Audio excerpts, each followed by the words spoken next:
ಬೆಂಗಳೂರಿನಲ್ಲಿ ಒಂಟಿ ಮಹಿಳೆ ಕೊಲೆ ಪ್ರಕರಣ. ಮೇಲಿಂದ ಕೆಳಗೆ ದೇಹ ಪೀಸ್ ಪೀಸ್ ಮಾಡಿಟ್ಟಿದ್ದ ಹಂತಕ.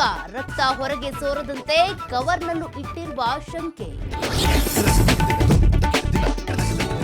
ಜಾಮೀನಿಗೆ ಅರ್ಜಿ ಸಲ್ಲಿಸಿದ ಕೊಲೆ ಆರೋಪಿ ದರ್ಶನ್. ನಾಳೆಗೆ ವಿಚಾರಣೆ ಮುಂದೂಡಿರೋ ಕೋರ್ಟ್.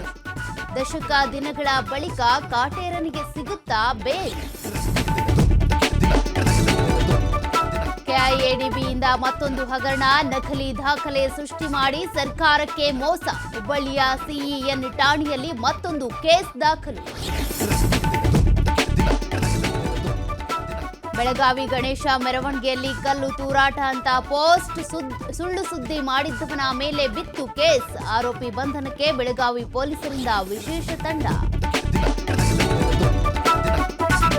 ಕ್ರಸ್ಟ್ ಗೇಟ್ ದುರಸ್ತಿ ಬಳಿಕ ಭರ್ತಿಯಾದ ತುಂಗಭದ್ರಾ ಡ್ಯಾಂ. ಇವತ್ತು ಸಿಎಂ ಸಿದ್ದರಾಮಯ್ಯರಿಂದ ಬಾಗಿನ ಅರ್ಪಣೆ. ತಜ್ಞ ಕನ್ನಯ್ಯ ನಾಯ್ಡು ತಂಡಕ್ಕೂ ಸನ್ಮಾನ.